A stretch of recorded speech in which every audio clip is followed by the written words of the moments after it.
Para ulama sebagian ada yang mengatakan bahwasanya barang siapa yang meyakini bahwa bintang-bintang itu mempunyai fungsi lain selain dari tiga hal tersebut, maka dia telah melakukan kesalahan serta berbuat kedustaan terhadap Allah Subhanahu wa Ta'ala.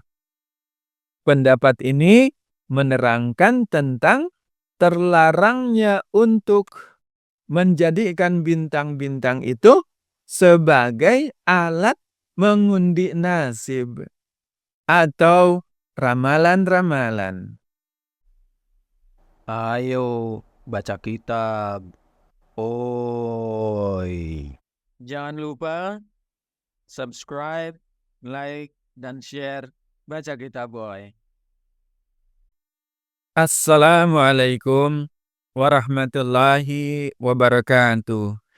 Bismillahirrahmanirrahim. Kita melanjutkan kembali pembacaan kitab tafsir Ibnu Katsir, dan kini kita tiba pada pembahasan ayat 95 sampai 97 surah Al-An'am. Baik, mari kita mulai. A'udzu billahi minasyaitonir rajim. Innallaha faliqul habbi wan nawa.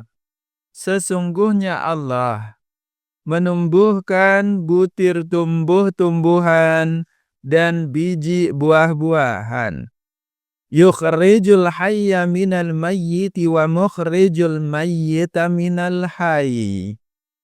Dia Allah mengeluarkan yang hidup dari yang mati dan mengeluarkan yang mati dari yang hidup. Dzalikumullahu fa'anna tu'fakun.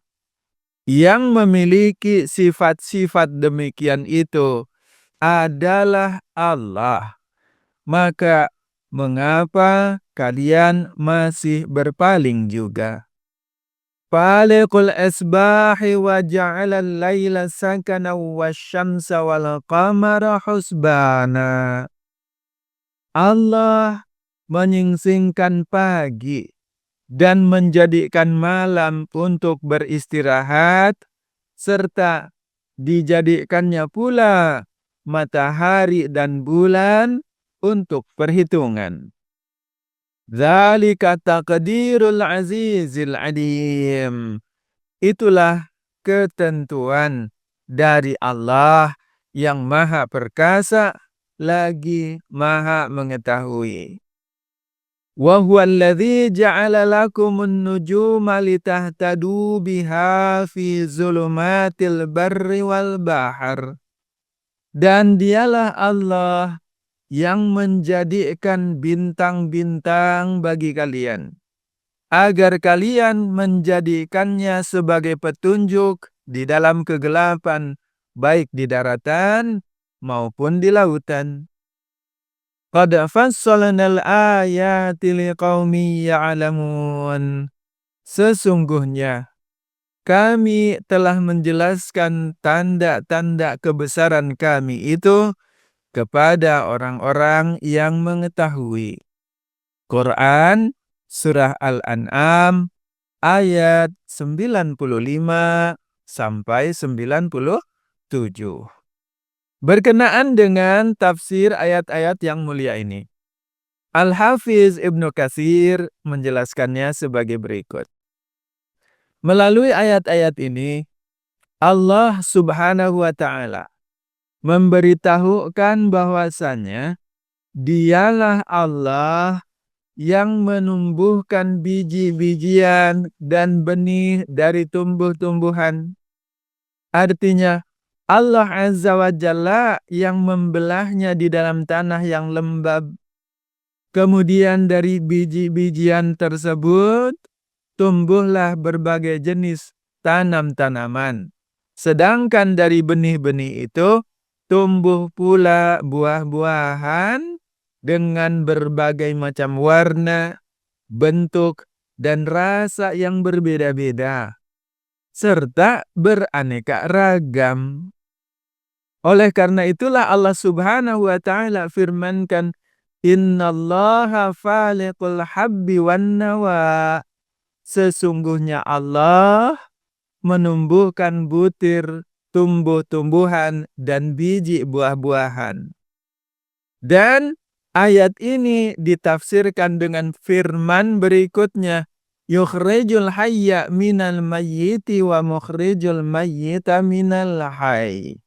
Dia Allah mengeluarkan yang hidup dari yang mati dan mengeluarkan yang mati dari yang hidup. Maksudnya, Allah menumbuhkan berbagai macam tanaman dan pepohonan yang hidup dari biji dan benih. Yang mana biji-bijian dan benih itu sesungguhnya benda mati. Hal demikian ini sebagaimana firman Allah Ta'ala di dalam surah yang lain.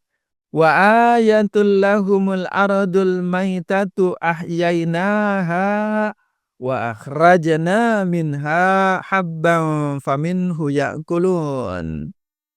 Dan salah satu tanda kekuasaan Allah yang maha besar itu adalah bagi mereka Allah tunjukkan bumi yang mati. Kemudian kami menghidupkan bumi itu dan kami mengeluarkan daripadanya biji-bijian sehingga daripadanya pula mereka bisa makan. Sampai kepada firman-Nya, wa min anfusihim wa mimma la ya'lamun. Dan di dalam diri mereka sendiri maupun dari apa yang tidak mereka ketahui. Quran surah Yasin ayat 33 sampai 36. Kemudian Allah Ta'ala meneruskan firman-Nya, wa mukhrijul mayyiti minal hayy. Dan Dia mengeluarkan yang mati dari yang hidup. Firman ini berhubungan erat dengan firman faliqul habbi wan nawa, menumbuhkan butiran tumbuh-tumbuhan dan biji-bijian buah-buahan. Dan kemudian Allah menambahkan terhadap firman-Nya, wa mukhrijul mayyita minal hayy, dan mengeluarkan yang mati dari yang hidup. Para ahli tafsir telah mengemukakan berbagai macam pandangan tentang makna mengeluarkan yang hidup dari yang mati ini. Dan demikian pula hal yang sebaliknya, mengeluarkan yang mati dari yang hidup. Sekalipun pendapatnya berbeda-beda, akan tetapi seluruhnya memiliki makna yang saling berdekatan dan saling menguatkan. Sebagai contohnya, ada di antara mereka yang mengatakan, yakni mengeluarkan ayam dari telur dan mengeluarkan telur dari ayam. Adapun sebagian ulama yang lainnya mengatakan, lahirnya anak soleh dari orang tua yang tidak soleh. Atau sebaliknya, orang tua yang soleh kadang-kadang melahirkan anak-anak yang tidak soleh juga. Selain kedua contoh itu, ada banyak lagi ungkapan dan penjelasan yang lainnya yang dikemukakan oleh para ulama. Kemudian Allah Subhanahu wa Ta'ala pun menegaskan bahwasanya seluruh kejadian itu tiada lain merupakan bukti kekuasaan Allah. Allah lah yang menetapkan hal itu terjadi. Zalikumullah, yang memiliki sifat-sifat dan kemampuan seperti itu adalah Allah Subhanahu wa Ta'ala yang tidak ada sekutu baginya dan tidak membutuhkan bantuan siapapun untuk menetapkan dan menjadikan apa yang dikehendakinya itu. Fa'anna tu'fakun. Maka, mengapa kalian masih berpaling juga? Mengapa kalian masih menolak kebenaran, bahkan menjauhinya, dan justru lebih cenderung kepada kebatilan, sehingga kalian beribadah kepada ilah-ilah yang lain selain Allah. Dan kemudian Allah menambahkan pula, Faliqul asbahi wa ja'alal laila sakana. Dialah Allah yang menyingsingkan pagi dan menjadikan malam untuk beristirahat. Melalui firman-Nya ini, Allah memberikan keterangan yang lainnya, yang menjelaskan bahwasanya Allah lah yang menciptakan terang dan gelap. Artinya, Allah lah yang menggantikan kegelapan malam menjadi terbitnya matahari pada waktu pagi, sehingga cahayanya menyinari semua yang ada. Dan ufuk pun bersinar begitu terang, hingga lenyaplah kegelapan, dan karenanya malam pun berlalu dengan kegelapannya. Lalu datanglah siang dengan cahayanya yang terang benderang. Semua itu Allah yang mengatur dan menciptakannya. Dengan firman-Nya ini pula, Allah telah menjelaskan secara terang benderang kekuasaannya di dalam menciptakan segala sesuatu, bahkan untuk hal-hal yang saling bertentangan dan saling bertolak belakang, yang mana hal tersebut menunjukkan kesempurnaan keagungannya dan sekaligus juga kebesaran kekuasaannya yang mutlak. Sebagaimana Dia firmankan, yughshil lailan nahara yatlubuhu hasitha. Dia menutupkan malam kepada siang yang mengikutinya dengan sangat cepat. Quran Surah Al-A'raf ayat 54. Dan Allah firmankan juga, Wadduha wal laili idza saja. Demi waktu duha, ketika matahari naik sepenggalah, dan demi malam apabila telah sunyi. Quran Surah Ad-Duha ayat 1-2. Begitu pula firman Allah, Wal-laili idza yaghsha. Demi malam apabila menutupi cahaya siang, wan-nahari idza tajalla. Dan demi siang apabila telah terang benderang. Quran Surah Al-Lail ayat 1 sampai ayat 2.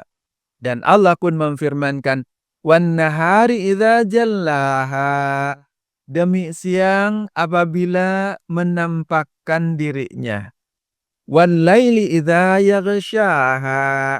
Dan demi malam apabila menutupinya dengan gelap gulita. Quran Surah Asy-Syams ayat 3 sampai ayat 4. Demikianlah Allah menegaskan dan menerangkan bahwa Dialah yang menyingsingkan pagi, mendatangkan siang, menggantikan malam, dan kemudian terus-menerus saling dipergilirkan. Dan semua itu Allah jadikan sebagai peristiwa yang mengandung banyak hikmah dan manfaat bagi umat manusia. Sebagaimana Dia firmankan, wa ja'alal laila sakana. Dan Dia Allah menjadikan malam untuk beristirahat. Dengan pengaturannya itu, Allah menjadikan malam hari menjadi hening, teduh dan gelap, supaya segala sesuatu bisa merasakan ketenangan. Suhaib Ar-Rumi radhiyallahu anhu pernah berkata kepada istrinya yang mencelaknya karena dia sering tidak tidur pada malam hari, dengan mengatakan, "Sungguh Allah telah menjadikan malam untuk beristirahat, kecuali untuk Suhaib, karena jika dia mengingat surga, maka muncul kerinduan yang mendalam atasnya. Dan jika dia mengingat neraka, maka hilanglah rasa kantuknya." Kemudian Allah Subhanahu wa taala melanjutkan firman-Nya, "Wasyamsa wal qamara husbana." Dan Allah menjadikan matahari dan bulan untuk perhitungan. Maksudnya, kedua objek itu, baik matahari maupun rembulan, berjalan menurut perhitungan yang sempurna, struktur yang tertata, serta tidak berubah dan tidak saling berbenturan. Keduanya berjalan saling bergantian secara beraturan.